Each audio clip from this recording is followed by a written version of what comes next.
श्री शिवाय नमस्तु भयम। दोस्तों, जैसा कि आप सभी लोग जानते हैं कि 28 जनवरी 2026 यानी बुधवार को पड़ रही है माघ महीने की शुक्ल पक्ष दशमी तिथि। और दोस्तों, ये वह तिथि है जो माघ महीने में पड़ने सबसे बड़ी तिथि है, क्योंकि ये माघ महीने में पड़ने वाली है और इसका बहुत ही बड़ा और विशेष महत्व होता है।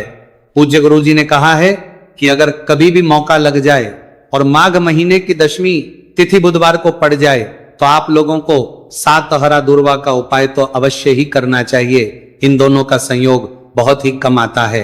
इसी के साथ में गुरुजी ने अपनी शिव पुराण कथा में बताया है कि इस दिन आपको 7 दुर्वा का उपाय तो आपको अवश्य ही करना चाहिए, क्योंकि ऐसा दिन पूरे साल में सिर्फ एक ही बार आता है।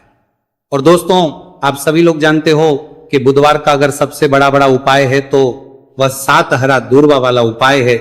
तो दोस्तों, इस बुधवार दशमी तिथि के दिन आप लोगों को इस 7 हरा दूर्वा वाला उपाय को जरूर करना है।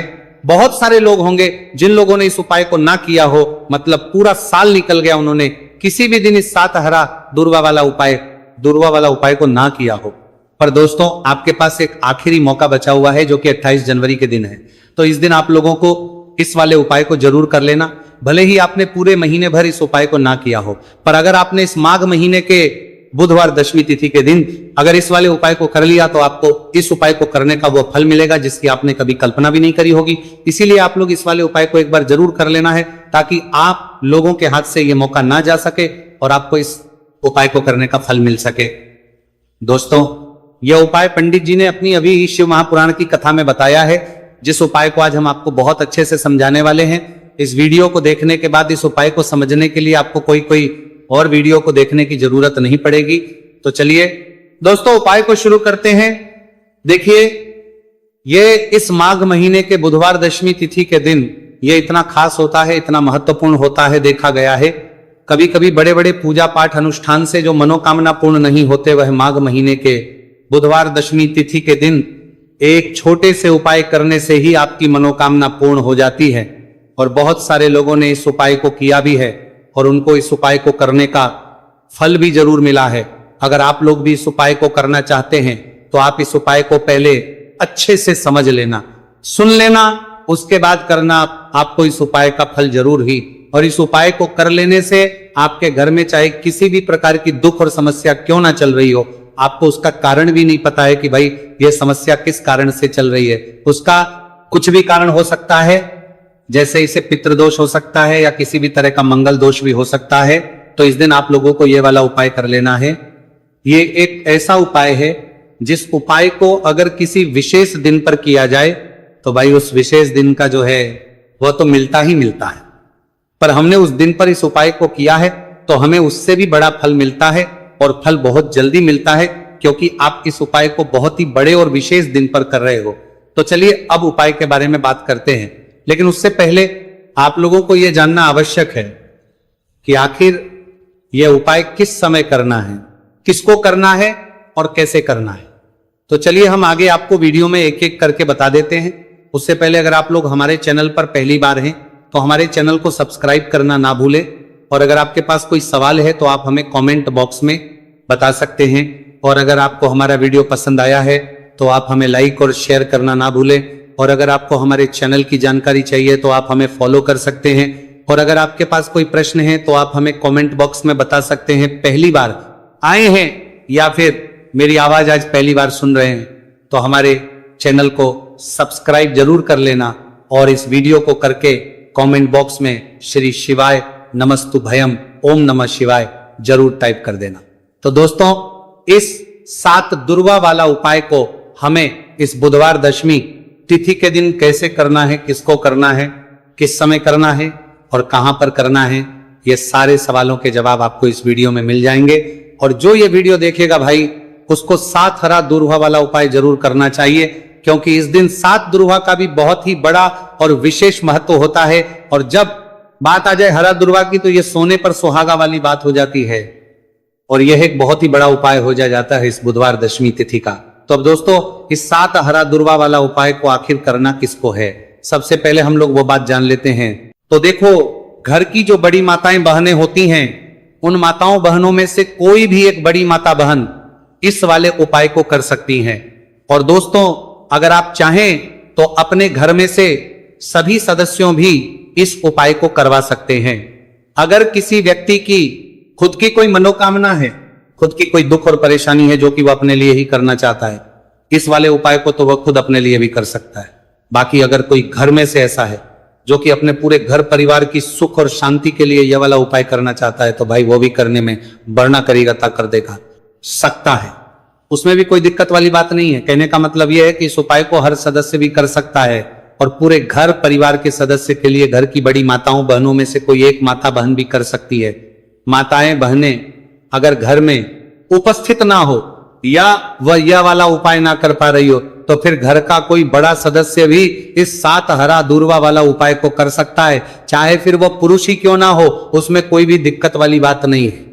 अब दोस्तों, जो अगला प्रश्न निकल कर आता है वह यह आता है इसको लेकर कि आखिर इस उपाय को हमें किस समय करना है, सुबह के समय करना है कि शाम के समय करना है।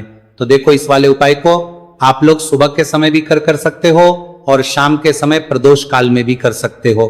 अब अगर आप पूछो कि भाई सबसे उत्तम समय कौन सा रहेगा इस 7 हरा दूर्वा वाला उपाय को करने का, तो हम आपसे बस यही कहेंगे कि इस उपाय को आप सुबह के समय करेंगे तो ज्यादा बेहतर होगा।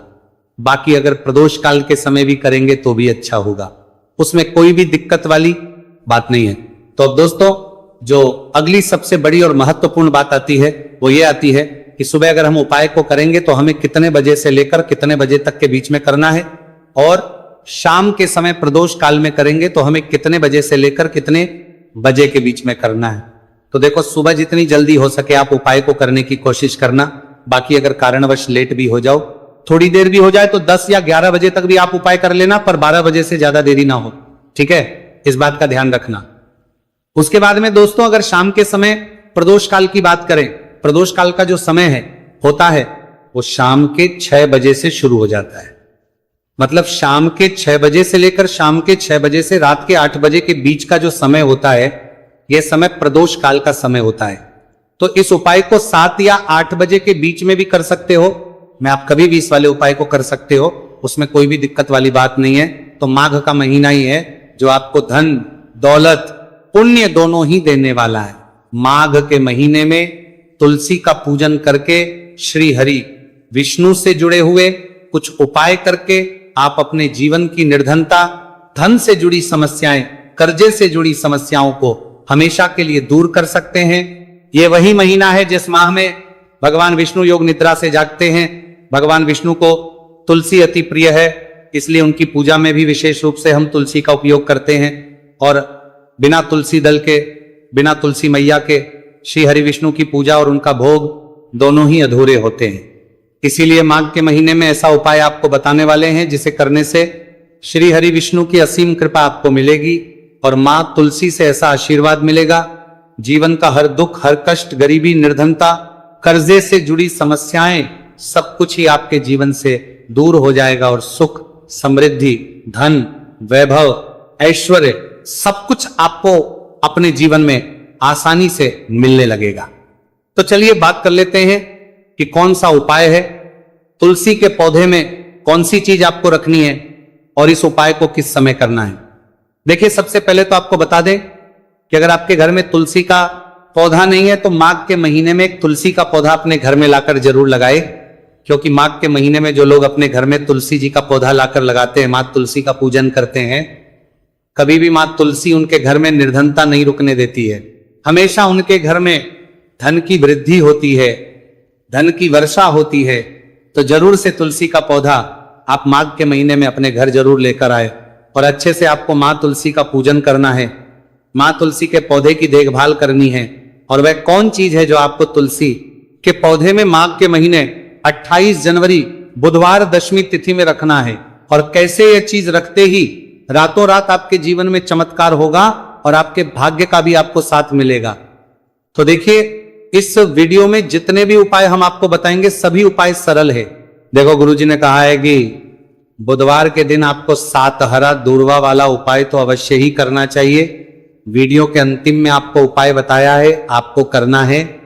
देखो, आगे बढ़ने से पहले वीडियो को एक लाइक जरूर करें। देखो, सबसे पहला उपाय, यदि आपके जीवन में कर्जा बहुत अधिक है, आपके जीवन में संकट बहुत अधिक रहते हैं, आपके ऊपर बहुत अधिक विपदा आ रही है, बार बार आपको अपने व्यापार में और अपने धन में हानि देखने को मिल रही है, यानी कि आपको प्रत्येक कार्य में हानि हो रही है, तो आपको यह उपाय करना चाहिए। इस उपाय को करने के लिए आपको दो चीजों की आवश्यकता होगी। सबसे पहले है, आप जानते हो, जो कि भगवान गणेश जी को समर्पित होती है, तो आपको वह हरा दुर्वा की आवश्यकता होगी। साथ ही में 1 लोटा जल की आवश्यकता होगी।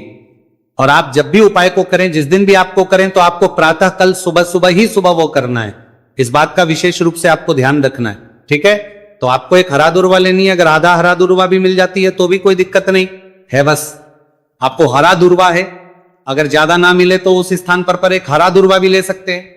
हरा दुर्वा आपको आसानी से कहानी पर भी मिल जाएगी। बस याद रखिएगा, शुद्ध दुर्वा, और मतलब उसे शुद्ध करके ही उपयोग में लीजिएगा, है ना।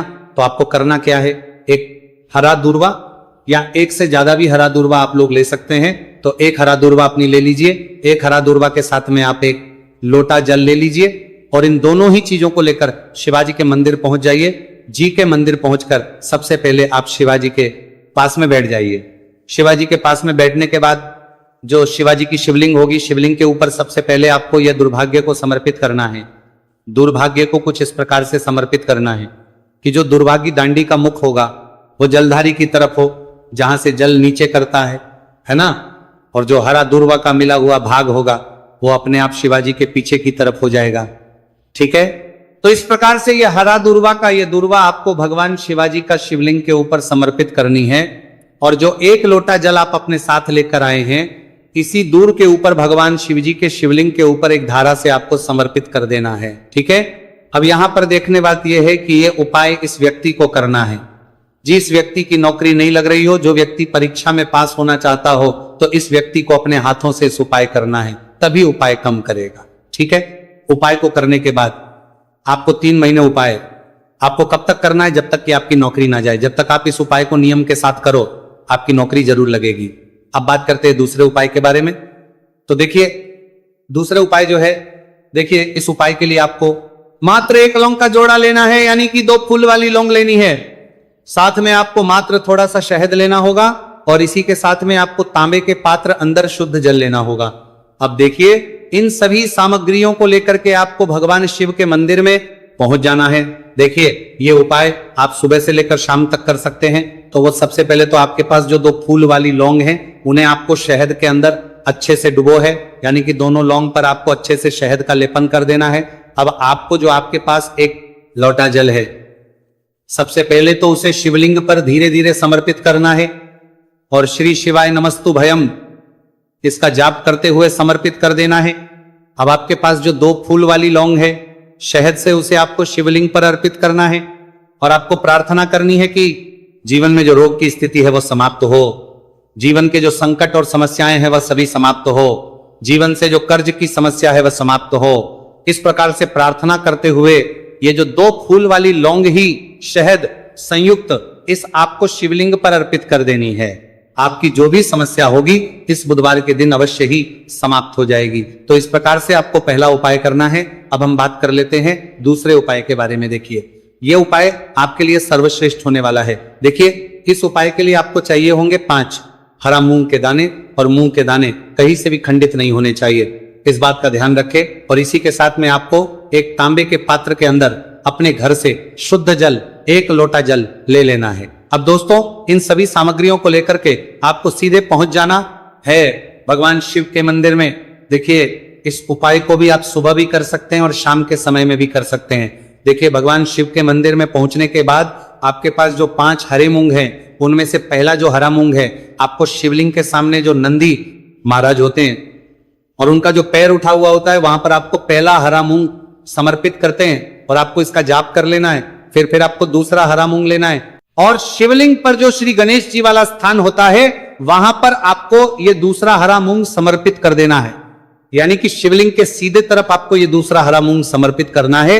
और फिर आपको ओम गण गणपते नमः या फिर ओम श्री गणेशाय नमः इसका जाप कर लेना है।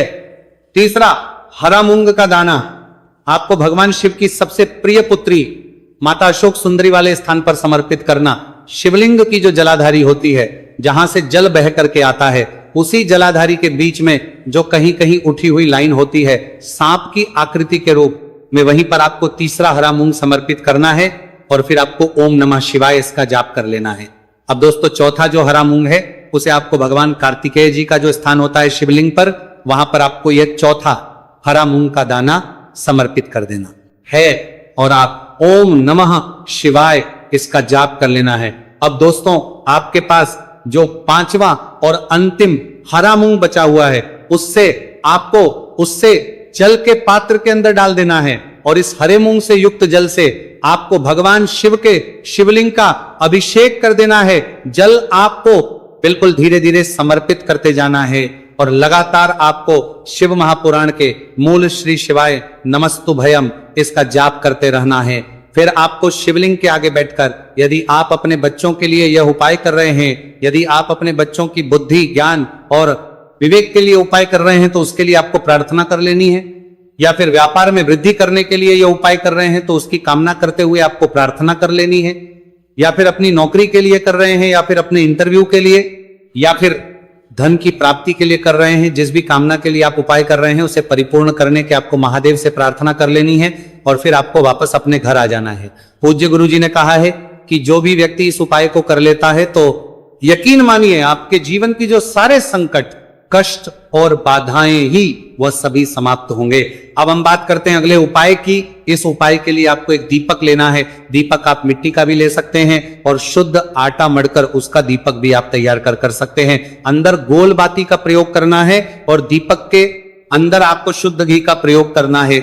इसी के साथ में आपको मात्र एक फूल वाली लौंग लेनी होगी। अब ये एक दीपक और एक फूल वाली लौंग लेकर के सीधा आपको पहुंचना होगा बरगद के वृक्ष के। वहां पर देखिए सबसे पहले तो आपके पास जो एक फूल वाली लौंग है उससे आपको बरगद के वृक्ष की जड़ में समर्पित करना है। देखिए अगर आपके जीवन में कोई भी बड़ा संकट आने वाला है, कोई बड़ा कष्ट आने वाला, तो वो इस उपाय के माध्यम से दूर होने वाला है। महादेव की विशेष कृपा रहेगी कि जो भी संकट आपके जीवन में आने वाला होगा वह भी दूर हो जाएगा। तो आपको एक लौंग समर्पित करनी है बरगद के वृक्ष की जड़ में और वहीं पर आपको जो है गोल बाती वाला दीपक जो आप लेकर के गए हैं उससे भी वहां पर प्रज्वलित कर देना है, वटकेश्वर महादेव का स्मरण करते हुए।